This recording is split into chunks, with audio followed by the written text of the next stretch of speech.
devant une autre créature qu'Allah. Donc voilà, croire en le Coran, ça veut dire qu'il faut juger crédible qu'Allah, l'infaillible et le véridique, puisse donner plusieurs versions contradictoires de paroles lors d'un seul et même événement, mais aussi plusieurs versions contradictoires matérielles lors d'un même événement, ce qui là encore est scientifiquement suspect. Ainsi, par exemple, Sourate 88, verset 6, Allah explique que ceux qui seront dans le feu de l'enfer n'auront pour nourriture qu'une plante épineuse. Illa min darih. Allah a dit uniquement une plante épineuse et rien d'autre. Mais Sourate 69, verset 36, Allah nous dit que celui qui séjournera dans le feu de l'enfer n'aura d'autre nourriture que du pu. Illa min ghislin. Excusez-moi, mais Allah se contredit. Soit en enfer, on n'aura à manger que du pu, donc du liquide corporel, d'une zone ayant subi une inflammation bactérienne, c'est la définition du pu, et rien d'autre, c'est ce qu'il a dit. Mais alors comment Allah peut dire ailleurs dans le Coran qu'en enfer, on n'aura à manger qu'une plante épineuse et pas autre chose? Il s'agit vraisemblablement d'une erreur humaine qui s'est glissée dans le Coran, ou bien la science islamique du Coran autorise ce genre de contradiction. Jazakallah. Alors, je vais demander à Monsieur Sajid.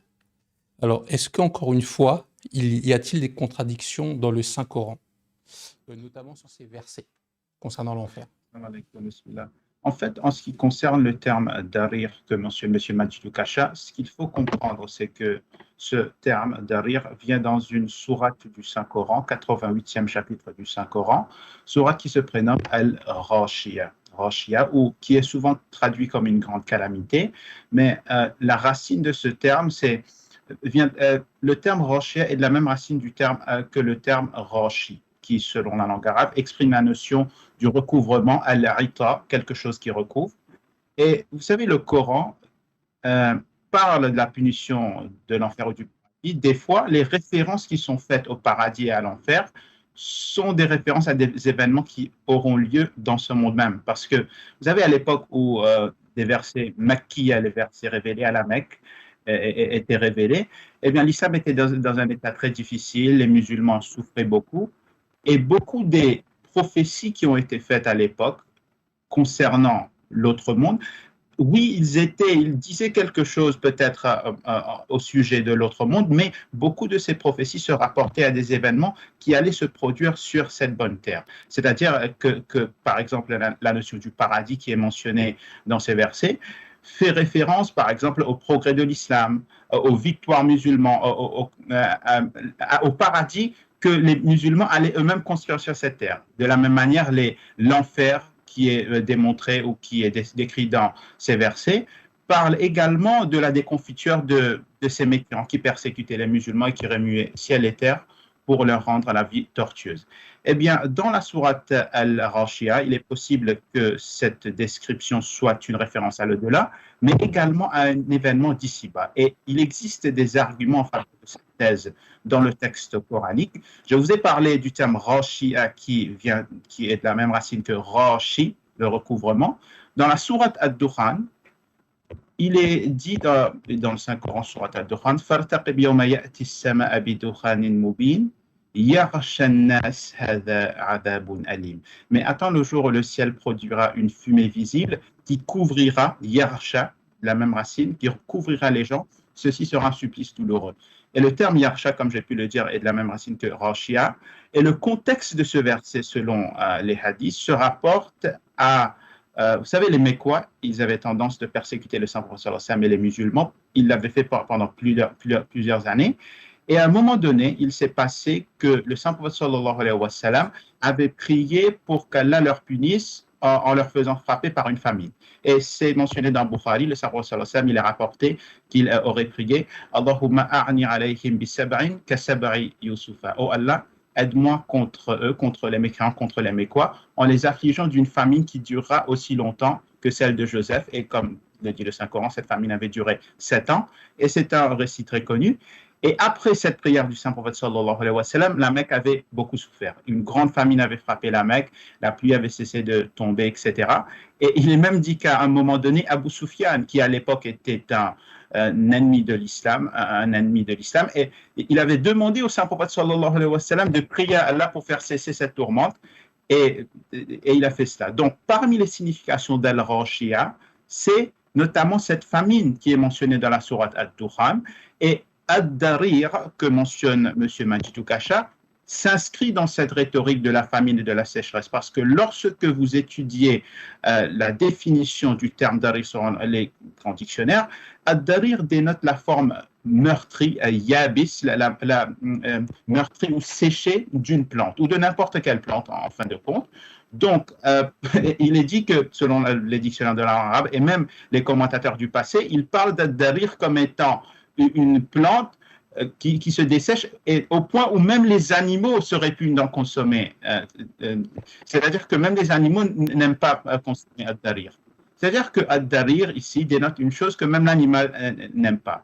Donc, un célèbre commentateur du Saint-Coran, il s'appelle Abu Hayyan, dans son Bahr al-Muhit, il y a plusieurs siècles, il dit que l'affirmation coranique, ils n'auront rien à manger excepté ad-darir, une herbe sèche, amère, épineuse, c'est simplement une figure de style. C'est une figure de style qui démontre que la situation dans laquelle ces gens se trouveront sera tellement déplorable, ils feront face à une tel manque de nourriture et une telle sécheresse et une telle calamité qu'ils seront obligés à un moment donné de satisfaire leur faim avec des plantes sèches, amères, épineuses.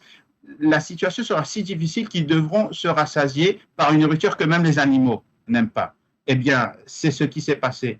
Il est dit que les Mécois, tellement ils avaient souffert, ils ont dû essayer de se rassasier de cette manière. Et ce qui est de plus intéressant, je vais terminer avec cela, quand le Saint-Prophète sallallahu alayhi wa sallam avait conquis la Mecque, certains Mécois, ils avaient peur que le Saint-Prophète sallallahu alayhi wa sallam, malgré le fait qu'il était plein d'indulgence, ils avaient peur que le Saint-Prophète sallallahu alayhi wa sallam allait prendre revanche. Ils s'étaient enfuis dans les déserts, là où il n'y avait pas de nourriture et rien, et certains, à force de ne trouver rien à manger, ils sont morts là-bas. Donc, il faut, M. Ukasha, lui, il regarde seulement sous une seule angle, mais il faudrait également, le terme darir et la sourate al-Rashia parlent notamment de cet enfer qui allait s'abattre sur les mécréants sur cette terre et pas nécessairement, pas exclusivement dans le delà.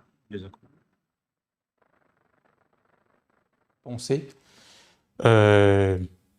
à la punition tirée par le toupet. Et là, on a encore une allégorie en miroir à une punition pour les Mécois. C'est ça qu'Allah. Et pour ce qui est du verset justement qui est incriminé comme étant une contradiction au verset qui a été cité par Sajid Saheb, il faut savoir que la question du contexte n'est pas quelque chose qui est un argument de circonstance ou qu'on peut nous reprocher d'utiliser pour nous sortir d'une contradiction flagrante, mais plutôt c'est la théologie islamique, elle autorise et elle implique cela. Quand on regarde l'enseignement et les paroles du prophète sallallahu alayhi wa sallam, et même ce que dit le Saint-Coran, par exemple, le Saint-Coran dit que celui qui est aveugle dans ce monde le sera dans l'autre monde. Et donc la punition divine commence d'abord sur cette terre. Alors que d'un côté, on parle d'une punition terrestre et de l'autre, on parle d'une punition céleste, c'est quelque chose qui s'inscrit dans la philosophie et la sagesse de l'enseignement islamique. Et donc, d'ailleurs, et ça va même dans l'explication du pourquoi de l'enfer. D'un côté, vous avez des personnes qui ont agi avec sécheresse, avec dureté, qui sont punies sur cette terre par la famine. Et de l'autre côté, vous avez des personnes qui seront nourries par du pu. Mais le pu dont il est question, la boisson dont il est question, pardon, parce qu'on parle de Riesling, cette eau, cette source qui sert à nettoyer les plaies. Eh bien là, on est dans le champ lexical de la thérapeutique. Parce que l'islam que nous enseignons explique que les vertus de l'enfer, c'est de réformer les individus qui ont mal agi sur cette terre. Et de la même manière que lorsqu'une personne qui est accro à quelque intoxicant que ce soit, il passe par une cure de désintoxication et il passe par des étapes tellement difficiles et on va lui administrer des lotions dans le cadre justement de son rétablissement, hein, en passant justement dans tout ce processus, des plaies vont apparaître, que du pu va sortir et on a besoin de lotion pour pouvoir justement calmer tout ça et pour pouvoir guérir. On est dans le processus de la réhabilitation, dans le processus de la guérison. Et donc là, on est d'une manière imagée, dans une explication du pourquoi de l'enfer, du but de l'enfer, et on a donc une parfaite complémentarité entre ces deux versets, loin d'être, contrairement à ce que dit notre détracteur, une contradiction. Oui, justement, dans cette perspective, effectivement, de différence concernant la phraséologie du Coran, c'est aussi pareil pour les châtiments. C'est-à-dire que lorsque vous voyez, lorsqu'on parle dans le Coran, on parle beaucoup des châtiments qui ont été donnés à différents peuples, eh bien, ça procède exactement du même processus que Dieu utilise, parce que par exemple, quand il utilise le chapitre Al-Haqq, où il est dit que les peuples qui ont été punis à cause de leur transgression. Et d'ailleurs, ces punitions de Rislin et de Daria sont aussi, quand on parle de l'au-delà, à s'inscrire par rapport au type de transgression qu'avait commis ce peuple. Donc quand on utilise différentes, et quand on voit dans le Coran différentes appellations pour dire qu'ils n'auront que telle ou telle chose à manger et qu'ils brûleront de telle ou telle manière, c'est par rapport à leur maladie propre et leur transgression propre, à l'instar de ce que vous avez dit par rapport aux intoxicants. D'autres ont certains types de maladies et seront traités par d'autres types de thérapeutiques, pour réutiliser le terme de Omar Sab. Donc le Coran, en fait, fait pas état d'un châtiment de Dieu à l'homme parce que Dieu aime punir, il fait état d'un châtiment qui a été causé par la transgression du fauteur de trouble ou du transgresseur lui-même.